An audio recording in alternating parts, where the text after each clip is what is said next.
And we are back. Appreciate y'all for tapping in with us on this Wednesday on the Doin Alright podcast here at the Crown Global Media Studios here. Got Bryan Broaddus here to my real life left. Yeah, how about that? To my real we had that discussion, right? You know what I'm saying? We just had that talk. Brian's going to make me a pro at this thing by the time we're done with it. You know what I mean? So we just getting reps. But we're here on this lovely Wednesday. Got a little work for y'all today. Let me say this first and foremost there. I appreciate y'all for watching yesterday. Our guest, Drew Fabianich, tapped in, hit us with some really good knowledge, and you guys received that well. So we appreciate y'all for watching. We're going to bring in more guests. We don't have a guest day. You know what I mean? It's going to be Monday, Tuesday, Thursday, Friday. Some weeks we'll have 4 guests, Brian. You never know. Some week we'll have none. You know what I'm saying? Yeah. But guests are going to be a part of this thing, so be sure to keep your eyes open and don't miss shows. In case you do miss shows, we have a Clips channel. So y'all can go check out the Clips channel. Now, I'm going to shame you. It's bad business practice for me to shame people for, you know what I mean? Yeah. But you should be watching every single show here on Crown. But in case you missed something, hey, Voch, man, I forgot what y'all said about Caleb Downs, and I can't find which show that y'all said it in. Go to Crown Clips, Zach? Crown Clips? Crown Global Media Clips. Crown Global Media YouTube, Clips. Yeah. And you can find our... Subscribe, do all that stuff. You can please hit the sub, hit the like, and you can follow our conversations about our breakdowns, all right? So appreciate you. We got 4 players to break down today, but Brian had a little something. Yeah, I've got something for you. Voch, before we get started on our 4 players. Yeah, and Chad Reuter from NFL.com. What's up, Chad? Did a 3-round mock draft, but he did something interesting. And I know we're kind of a one-stop shop for everything draft-related, but this one has to do with our Cowboy audience here. Mm-hmm. And Chad Reuter did a mock draft with 3 rounds, but he traded Dallas's pick. And I want to find out where you are about this one. Chad Reuter with NFL? NFL.com. Okay. Let me pull this. 3-round mock draft. Okay. And the way he did it was... That's Chad Reuter? That's Chad Reuter. Chad Reuter sounds like a name of a young surfer dude that's like 35. Yeah. Chad Reuter look like your cousin. Yeah, look like Chad Reuter. Chad should have last name Broaddus. Yeah, Chad. Y'all should Google Chad Reuter, but please go ahead, Brian. Yeah. So Chad Reuter from NFL.com, he does this mock draft, and he puts a couple of trades in there, but one of them is interesting from the aspect of the 20th pick being traded is what he did, but what he did was also he had a pick before you that got traded. So Ruben Bain makes it all the way down to Carolina. Carolina trades with Miami ahead of you is what they do. Yep. So all of a sudden you're thinking that maybe, my gosh, we might have shot at Ruben Bain here. You know, then all of a sudden the rug's pulled from underneath you there. Yeah. And he goes to the Carolina Panthers, jump up, and they actually give him a 2 and a 3 to make that move. Yeah. And so here they are. Ruben Bain goes to the Carolina Panthers. So he has you sitting there taking Sonny Styles. Carolina moves from 19 to 11. Right. Okay. Absolutely. Got you. I'm looking at it. So Sonny Styles does go at 12 to the Dallas Cowboys. I think people would be totally okay with that one. I mean, I'm not just saying okay. I think people would be generally very happy of Sonny Styles, probably the best linebacker in the draft, coming to the Dallas Cowboys at 12. Sure. Yeah. All right. Now, as you go down the board, Dallas then is waiting for that pick at 20. And along the way, you lose some guys that might not hurt you that much. You know, you lose guys, but it's kind of an interesting path that Reuter takes. So he does have Spencer Fanu going to the Rams at 13. Yeah. This is a pick from Atlanta. Okay. First off, consideration at 12? Not for me. Okay. Not for me. We move on. The only offensive player that I'm taking at 12 is Jeremiah Love. Okay. And if it's an emergency and I'm super wiped out, Jordan Tyson. Besides that, I'm looking at one of the top defenders. Cordell Tate goes to the Ravens at 14. Lee Hunter, surprising, the nose tackle, goes to Tampa Bay at 15. Then you got Ty Simpson, the quarterback from Alabama, goes to the Jets at 16. Our Penn State guard ends up with the Lions at 17. Jordan Tyson to Philadelphia at 18. This is a projected trade with the Minnesota Vikings right there. So Philadelphia comes to 18 to get the wide receiver Jordan Tyson. At 19, the Dolphins now picking in Carolina's spot. Kenyon Sadiq, the tight end from Oregon, is now the Dolphins pick there at 19. You're now on the clock. Yeah. Has Chad Reuter hurt you in any way? Just from what he selected. He's done a fine job getting us the linebacker. Yeah. As I just kind of scroll back, because when we talk about scenarios and how we want this thing to fall, you need 2 offensive linemen, the quarterback, and 1 wide receiver to go early so that a defender falls to you, right? So you just told me Fano went 13 after us. After you. So now I'm going back looking like, man, who went early? Yeah. Proctor went 9. Right. So Brian, just watching Reuter's situation though, it'll be nice if you can get Mawanoa, Proctor, and Fano going top 10, top 11. Sure. Because now, all right, instead of just getting that one guy. That defensive board opens up. Now you have an option between Styles, Downs, and maybe like a pass rush or a corner or something like that. Sure. So the more offensive players go early, cool for us. Right. And I really like that he didn't just give us Keldrick Falk at the end of these picks. Yeah, no. So Chad Reuter so far is doing fine. Sonny Styles is at 12. We're here at 20 with a ton of options. Yes. And we trade back to get some more picks. I'm willing to see where he goes. Yeah, okay. What he did was he had Buffalo coming up, and Buffalo gave you their 3rd-round pick, which is pick 91, and you also picked up their 4th-round pick, which was pick 126. So now what you're looking at is you picked at 12, you're going to pick at 26, you're going to pick at 91, you're going to pick at 112, and you're going to pick at 126. Now, this is a question you asked Drew Fabianich yesterday. Picks or... Yeah, okay, let me give you a little insight about Drew Fabianich. Yeah. Scouts love that question. You know what scouts are going to do? Give me picks, give me picks, give me picks, give me picks. Yeah. The team builder general manager guy's thinking, wait a minute, give me the best player. Sure.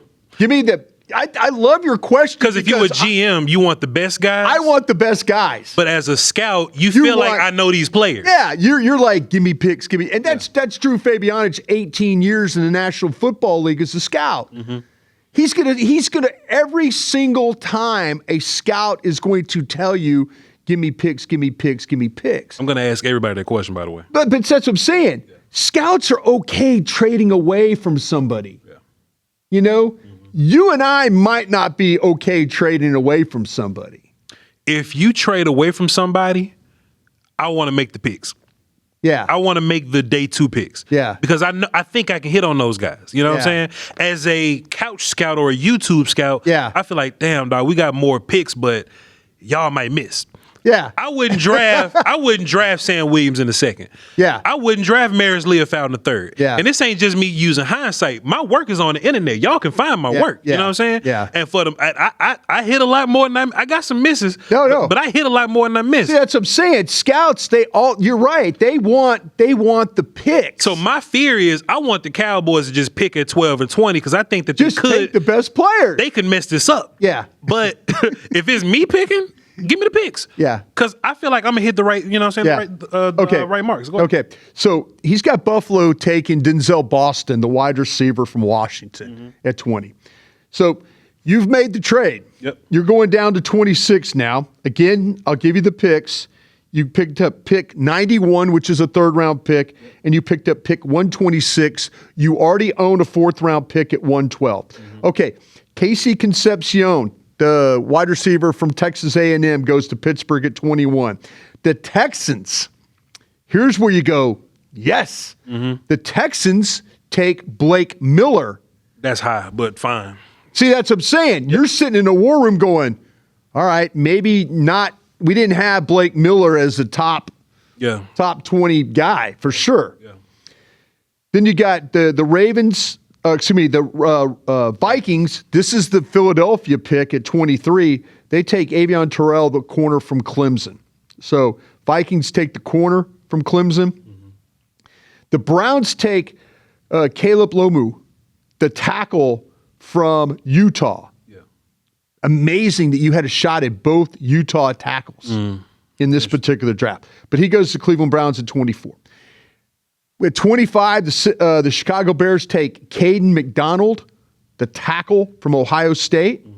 Now you're on the clock. You've got to feel pretty good about your situation. Sure. I feel good because I know I got Mesidor on the board still. Yes, sir. For me, I feel good about that. I got Howell on the board. I've got guys. I've got some legitimate options here. The Inman is there. All those guys. Yeah. Okay, this is where he's going to get you.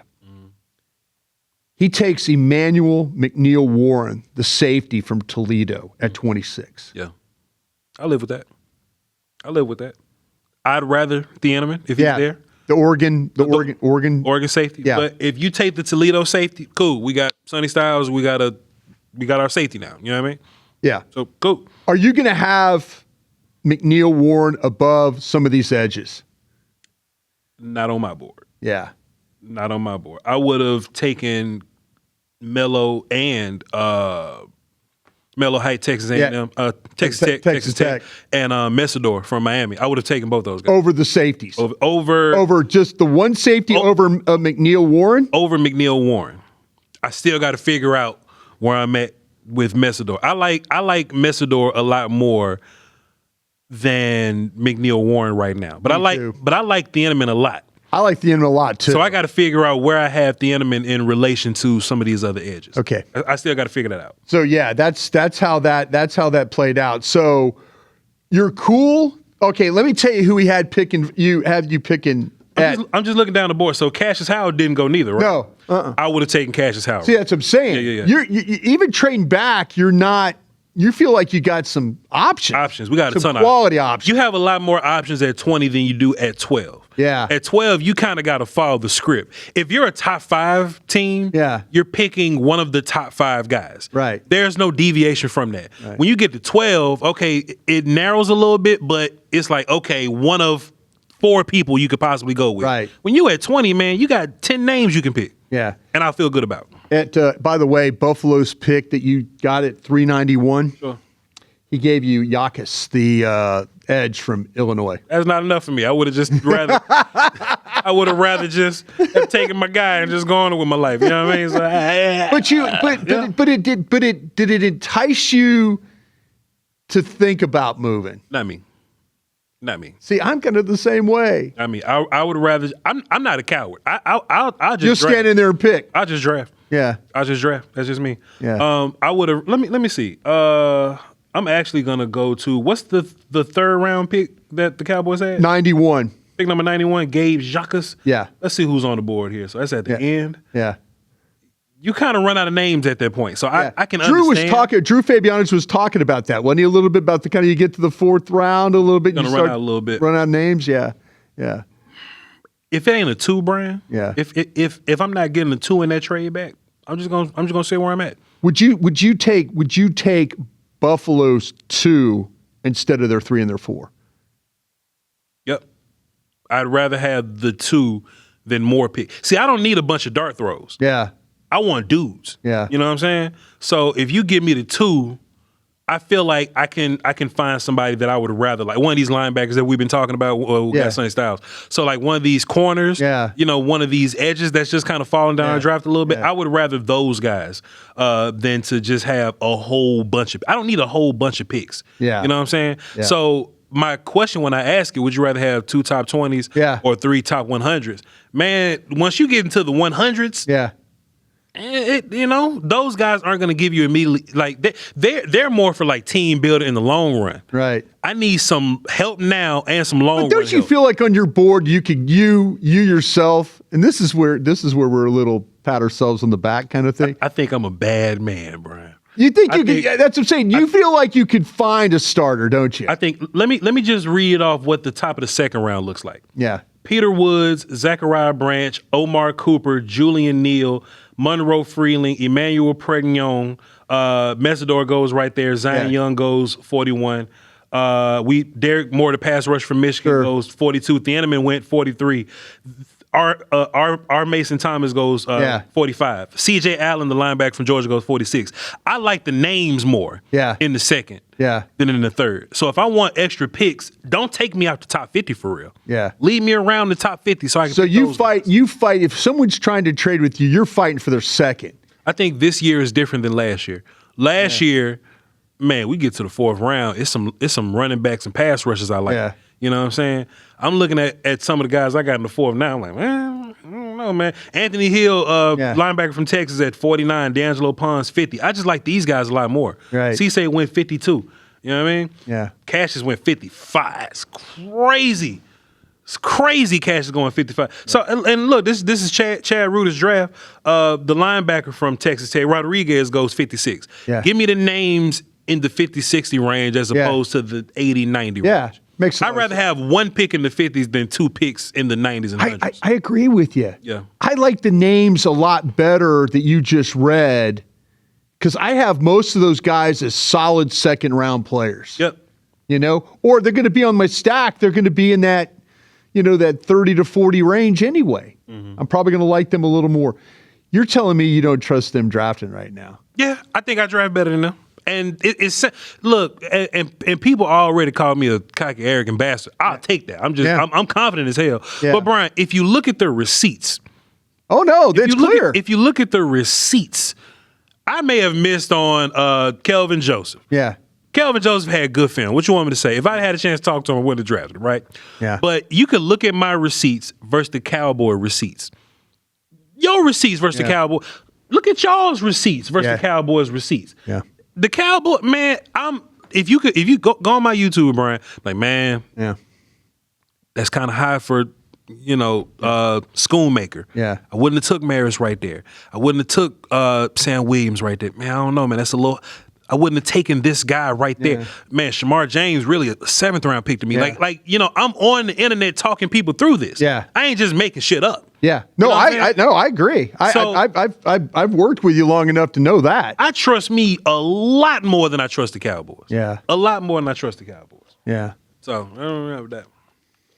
I missed on Micah too, but y'all, we all did.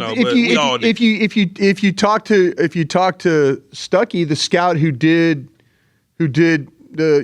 went to Penn State, and talked about with him, they didn't know he was going to be a pass rusher, stuff like that. Yeah. I mean that was just Dan Quinn, and that's Tank Lawrence getting hurt, and that's like, let's figure something out here. Yeah, is what that's all about. But yeah, I missed on Mike, but I got Rashawn Slater though. I tell you that much. Rashawn Slater was really good. I hit on Rashawn Slater, damn it. Bryan, let's break down some film. Thank you very much for that. Thank you, Chad Reuter. Chad Reuter. I just thought it was interesting because of the trade back stuff, but it seemed like to me, trading back at 20. I think you've got this right. Mm-hmm. The window is smaller at 12 than it is 20. Than it is at 20. It's wide open at 20. But what that also tells you, Bryan, let me ask you this before we get into the play. I got something for you too, then. If you could trade back from 12 and get to the 2. That's where I'm asking now. That's what I'm going to ask. Because you're getting 2s when you trade back from 12. That's where I'm asking you questions. You at 12, you fall back in the first round a little bit, and you pick up an extra 2. Now, that's our 12. Even though it's that smaller window, is more valuable. Naturally you say that because it's a higher pick. Yep. But for us, the way you and I are looking at this draft, we want more picks between 20 and 50. Yep. That's where we want the picks. Don't get me wrong. If Sonny Styles if Caleb Downs is on the board, I'm taking them. Yeah. I'm taking them. Yeah. But there are situations that Daniel Jeremiah ran us through. Yeah. And of course you need a dance partner, right? Sure. If somebody calls and say, hey, Voch, can I get you 20? Yeah. I'm like, hey, man, work with me on 12. Yeah. Work with me. Would you be interested in 12? Yeah. I know you want 20. You want to draft a quarterback from Alabama, Ty Simpson or something, right? Don't give us we'll make it worth your while or something. We'll give you a 5 back or something like that. Give us a 2, a little something. We'll give you this and a little bit of that. Help us out. Help us get into the 50 somewhere. Right. And I like what you're doing. I think to me, if you're going to legitimately move a pick, the one you should think about is 12. That's the one you should think about moving. So it makes a lot of sense. I'm with you. I'm not trading away from Downs. You know, I think there's certain players there that you wouldn't trade away from. Mm-hmm. But man, it's the one that might make the most sense of like getting your team back on track. Yep. That's interesting, Brian. So now when people ask, would we trade back? I'm like, I wouldn't trade back from 20. Yeah. I trade back. The window at 20 is way open. Because watch this, Brian. If you trade back from 12 and you end up at 22 and you pick up an extra second and you turn that into Cassius Howe. Yeah. Who was the team that traded back that we talked about? Who was it? Carolina. Yeah. Carolina win it. Okay, let's look at Carolina's picks then. That's what you do. Go to Tankathon and look at Carolina's second round picks.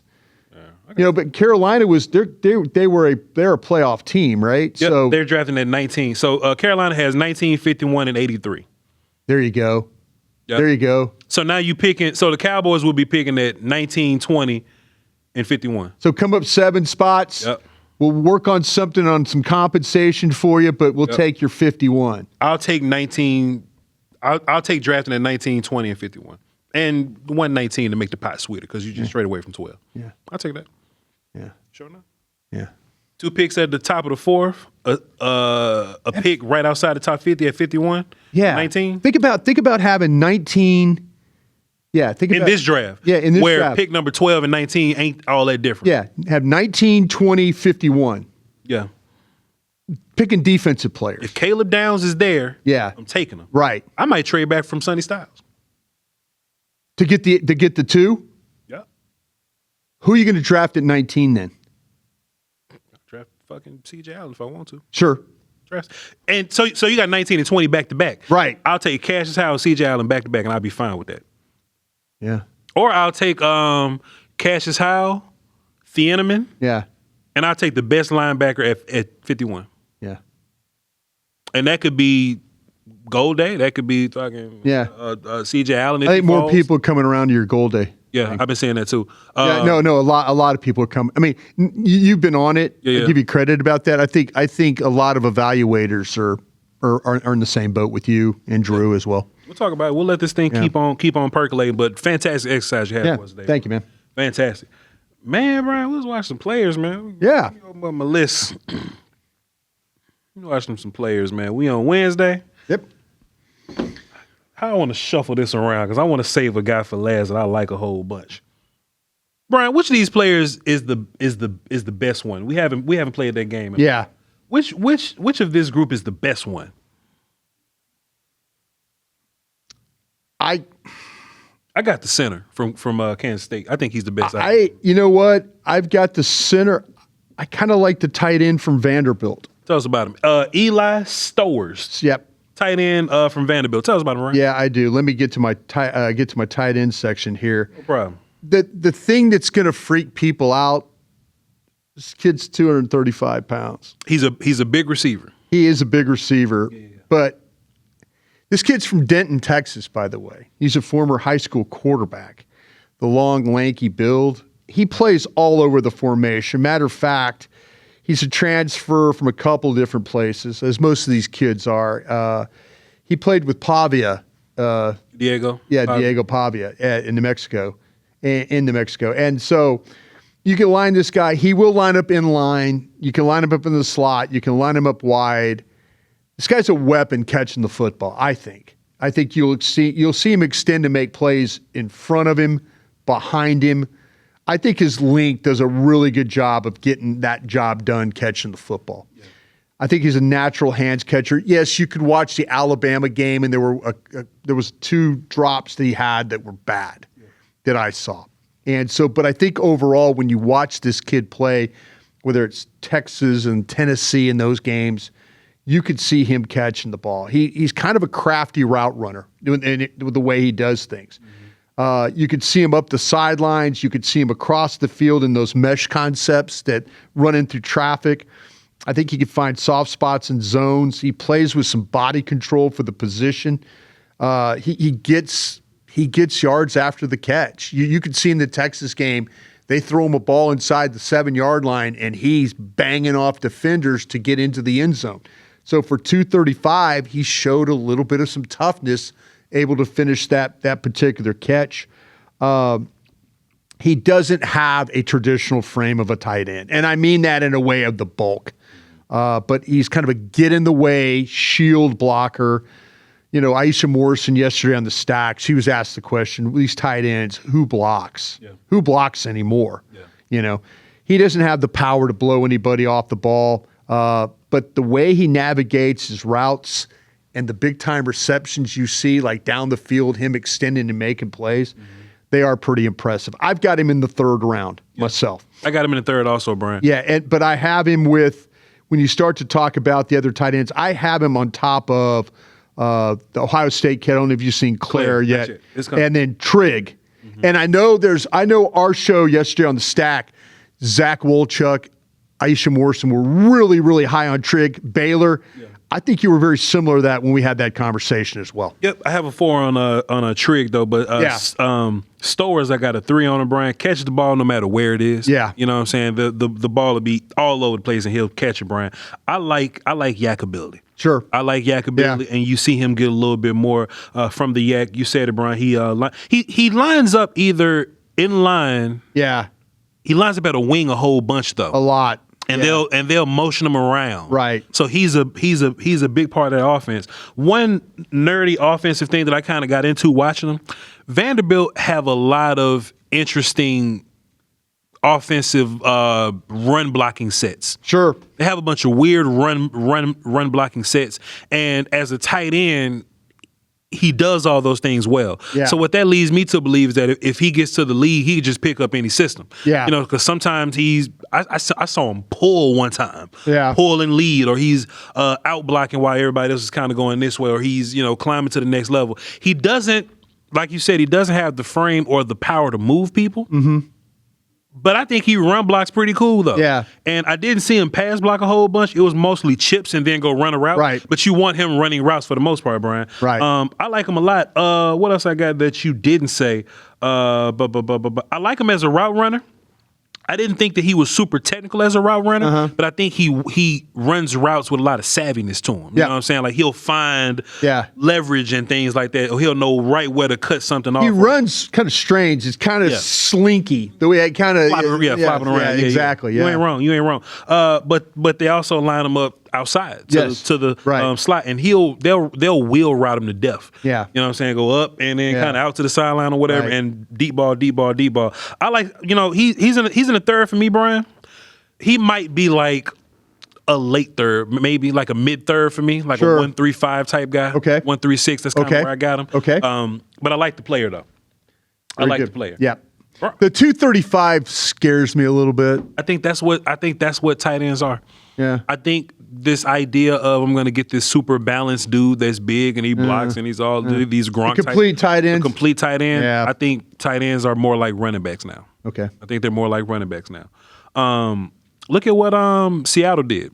Seattle got a bunch of tight ends and one dude that's notoriously a blocker. Yeah. They throw it at him a couple times because who would have thought we ever would have did that? Schoonmaker, catch a damn ball when we throw it to you, boy. Ryan, let me tell you a little bit about Sam Hecht. Sam Hecht. Hecht from Kansas State, the center. Bryan, let me ask you this: you feel like we got a decent group of centers this year than we did last year? I kind of like these guys, and the sad thing about it, they're all like 300 pounds. They're all small. I hate small. I just can't stand this. Yeah. And I'm not gonna lie, folks. I'm not gonna get used to this. Mm-hmm. I'm not, but I'm gonna grade these kids, and I'll tell you what. This kid at 300 pounds, we got the Slaughters from Florida, Lou, those kind of guys. They're 300 pounds, and they block. Yep. They block. They're athletes, and they block. Sam Hecht, good athleticism. Yeah. Built for outside zone blocks, Bryan. There you go. If he's going to be reaching, scooping, we made a joke the other day that you get drafted based on how far you can reach or like how far you can down block. Yeah. I think he could easily get to like B gap. Yeah. You know what I'm saying? So that's why I kind of got him in the 3rd round here. If he can reach a 4-eye guy. Yeah. That's a first round dude. That's a high second. I think he might the way he plays. He can reach his ass off, but I'm gonna limit him at reaching 2 guys. I don't want him reaching too far. Yeah. Built for outside zone blocks. Great help guy, looking for work. Great combo dude. Excellent puller. Yeah, Brian, they pulled him out in space a couple times as a lead block kind of guy. I almost took the clip and put it up on the internet, but I was tired, Brian. What you want me to say? I'm really into finding matchups. Yeah. He had a really good fight against Dominic Orange. Yeah, you watched Iowa State. You watched the Texas Tech game's another good one too. Dylan Hunter. Yeah, I watched them all. Yeah. I watched them all. And Brian, I respect somebody fighting some other talent. You know what I'm saying? Yeah. If you got a good fight versus pro level talent, I'm rocking with you. And he had some great games versus those guys, Brian. I wouldn't call him strong. No, but he anchors pretty well. So what I have here is gets moved around at the initial jolt. Like when somebody first punches, he'll kind of flop around a little bit, but he settles in. Right. And then balance. And then it kind of stops moving a little. You know what I mean? He looks a little clumsy sometimes. He'll flop around a little bit. But for the most part, Brian, he's hanging in there. Yeah. And he's maintaining blocks. A lot of guys don't really sustain that well. Yeah. They don't hang in there well. He may lose the first portion of the block, but then he'll settle down and he'll be fine. He has a really good down block too, Brian. Like he'll wall guys all the way off. I think his best work is outside zone running, pulling, and I think he's a really good pass blocker, Brian. I got him in the third, man. I got him below Slaughter, but I like Slaughter a whole bunch. I think Slaughter was a little stronger, and I think he was better at the point of attack.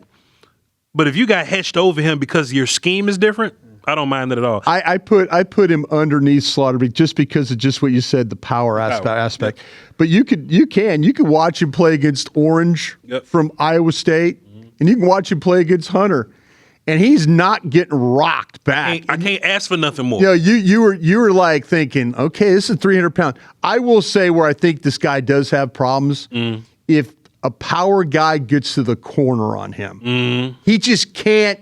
He'll fight to get in front. Yeah. If you just bull rush him, he'll stand in there with you. But I think you got this guy right. Yeah. I have Slaughter above him just because a little bit more of the power aspect. But I like where this guy, you could see him take his offhand and get it inside quick, and then his snap hand comes. Yeah. And he's kind of in control of these guys. He does a really good job of staying in front of the defenders, and he wasn't overpowered. I mentioned that. But, man, he is one of those guys, when he's uncovered, he could get out in space and be out there, lead the play, pull, help, second level, whatever you have to do. This guy is a really good foot athlete. And you talk about reaching wide gaps. Yeah. This guy can reach a wide gap. And I mean the gap, if say you're talking about that one technique inside a shoulder of the guard or outside shoulder of the guard, a guy here can get to the outside shoulder of the guard and kind of snatch those guys along the defensive line. Yeah. Is this guy Tyler Broaddus? I think that's really good, Brian. I think that's really good. Hat on hat guy. Yeah. Movement guy. Yeah. He'll line everybody up. Second level blocker. Yeah. I mean, kill me if Scout kill me if you think I'm wrong. He's a guy. I kind of thought of Tyler Broaddus when I was watching this guy. Maybe this guy's a little bit better at staying up. I don't think than Tyler Broaddus. I don't think he'll ever be a Pro Bowler. Yeah. But I think he'll start 12 years. Yeah. That's how I look at him. Yeah. In the right scheme, he might go crazy. Yeah. Like if he's in one of them Shanahan schemes or something like that, he'll go crazy. I said it will help a team that tends to run more outside zone where he can play in space. That's kind of where I thought about this guy. Yeah, basically. Yep. Good talk, Brian. Let's see. I want to kick this one off, Brian. Who you got? I should have asked Drew this. To be honest, Drew will come back. Drew likes us a lot, by the way. He called me afterwards. Yeah. Anytime, man. He goes, anytime you want me on, let me know. Hey, man, these other networks, they be talking about mess. He says, I actually get to talk about football with you guys. Yeah. I have a problem with the run past you guys, Brian. Oh, no. I have such a hard time with the run past you guys. No. And I know people say don't scout the helmet. Yeah. I do agree. Because if you scout the helmet for a long time, teams go through coaching changes all the time. You know what I'm saying? So you can't be like, oh, I can't draft a Michigan D lineman. Michigan changed their D-line coaching. They changed their defense a lot. You know what I mean? Yeah. I think you can scout the helmet on Tennessee wide receivers because they all do the same shit, Brian. They all do the same shit because they got the same coaching there. You know what I mean? Brian, I want to like Chris Brazzell the second. Yeah. What's the difference between Junior and the second? Don't worry about it. He's Chris Brazzell the second, not Chris Brazzell Jr. It sounds better the second, though, doesn't it? The second sounds like I'm from England. Yeah, if you sound like... Like I'm a conquistador if I'm the second. Like I'm an old king if I'm the second. I think it has something to do with if my daddy is Chris Brazzell and I have a Chris Brazzell Jr. and like the junior has like a brother named Chris Brazzell. Okay. Because George Foreman got all Georges. All Georges, yeah. You know what I'm saying? Now that you explained it that way, it does make sense. Like there's a junior, but yeah, I don't know. So, but anyway, Fishy guy scaring you at receiver, huh? I'll Google it. But Brian, he tall, 6'5". He fast, Brian. He can run. Yep. Tracks the ball real well. Mm-hmm. Got hands. He can redirect his body and catch the ball. Mm-hmm. You know what I'm saying? Even, I don't want to say contested catch because they normally run wide the hell open in Tennessee, but I seen a couple of plays where like a goofy little, I caught it over here. Yeah. Boom. I saw a couple of that. Brian, straight line speed, top tier, touchdown guy, route tree kind of limited. Yeah. I thought he was a little stiff out of his brakes. Welcome to Tennessee football. I thought he was a little stiff out of his brakes. Yeah. He needs a bit of a route tree improvement. Yeah. How about a route tree? In general, he runs slants and goes, Brian. Yeah. But Brian, he's good at slants and goes. He is good at slants and goes. I have not had success with run past you guy in the National Football League yet. I have not. Welcome to the world. It's me and my tackles that aren't strong. Oh, Brian. Welcome to the world of, now you have your own albatross you have to wear around your neck. Brian, I got a 3 on Brazzell because I'm a coward. Yeah. I want to put a 4 on him because in the right system, he'll be fine. Yeah. But these run past you guys when they have so much space in that offense at Tennessee, I can't trust them, Brian. I can't trust. I'm scouting the helmet. I'm being goofy. Yeah. But I think he'll be a good sometimes player. You know what I'm saying? Like if you need a big play, you need somebody to run past somebody. Yeah. But these NFL teams ain't gonna let you have free access like that. Yeah. Brian. How about him or Lane from USC? So in the third round, I have him behind Lane and Burks from Arkansas. Okay. He's my third round wide receiver. I had him above Lane. I got him after Lane. I think Lane, they're similar guys, by the way. Yeah. We got a bunch of tall guys here. Yeah. David Boston's another one. Yeah. Lane, okay, so Lane, I got height, great hands, catch the ball, catch radius, ball track, contested. Yeah. I think Lane's contested catches probably is going to put him over the edge a little bit. Yeah. I don't think Brazzell gets all that much contact. Yeah. I think Lane might be a little more physical. Brazzell might be like 190, huh? 200. 200 pounds. I also think Lane is a better red zone threat. Yeah. Lane can also play in the slot a little bit. But you know what? But my last line on Lane was, I don't know if he's all that fast. Yeah. I know Brazzell's fast. Brazzell is fast. I don't know, Brian. I got Lane over Brazzell, but Brazzell worries me as a run past you guy. At least Lane does the big wide receiver stuff.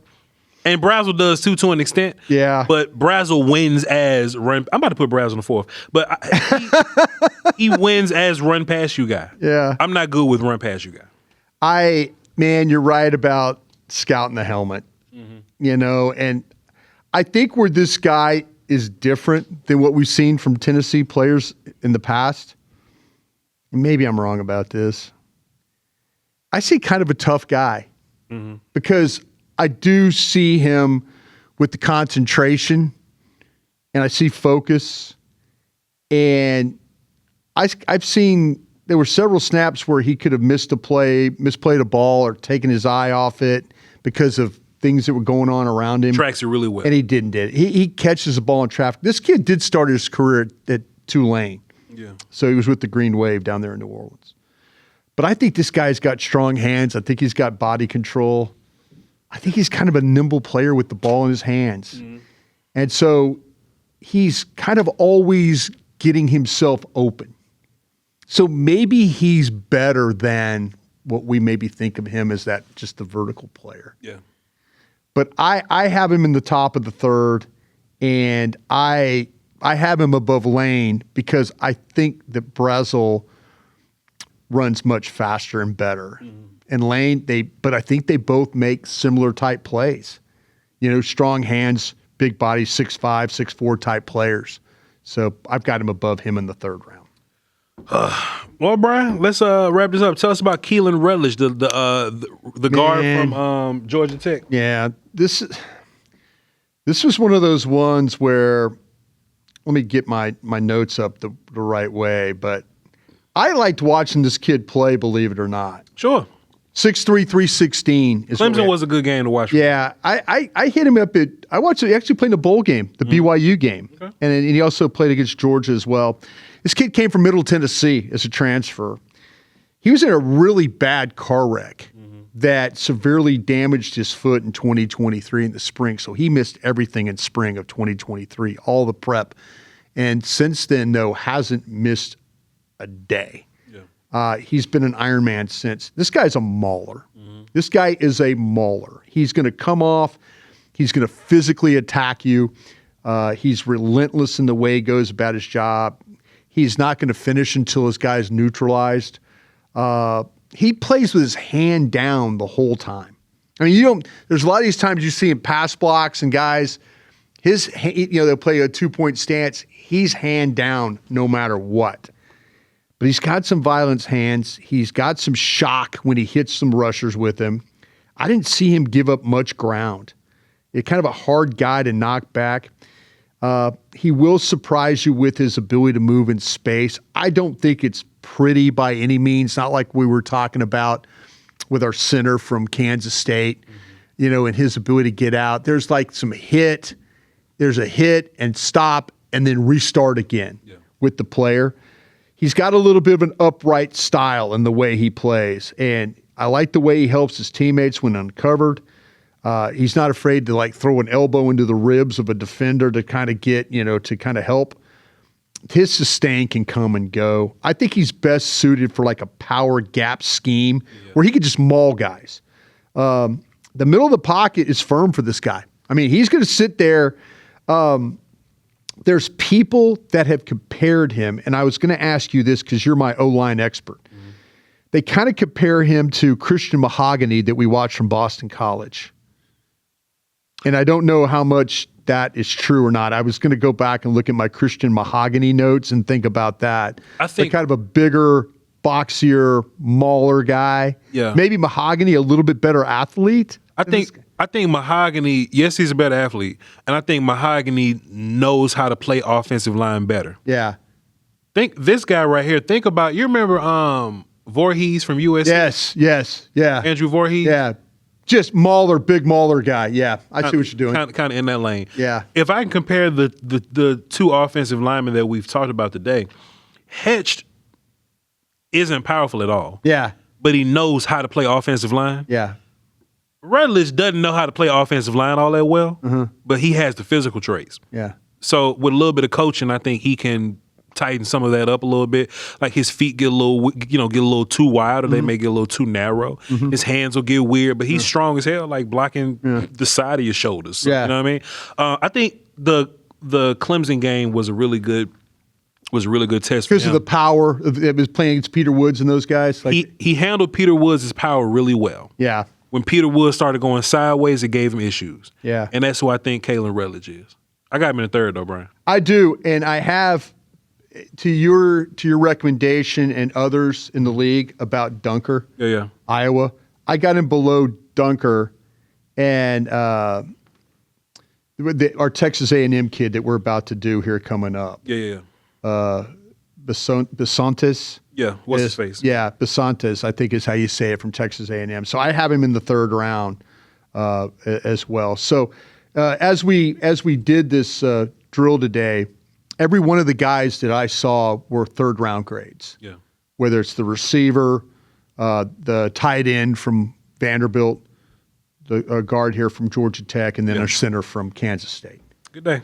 A good day of third round guys. I still want them top 50 picks, but a good group of third round guys. I like what you did there. I like the way you walked us through, and it makes a lot of sense. Mm-hmm. It makes a lot of sense to say, listen, if I'm going to go back, let me use some of these fifth round compensatories or something to maybe sweeten the pot for somebody to give me something inside the top 50. Sure.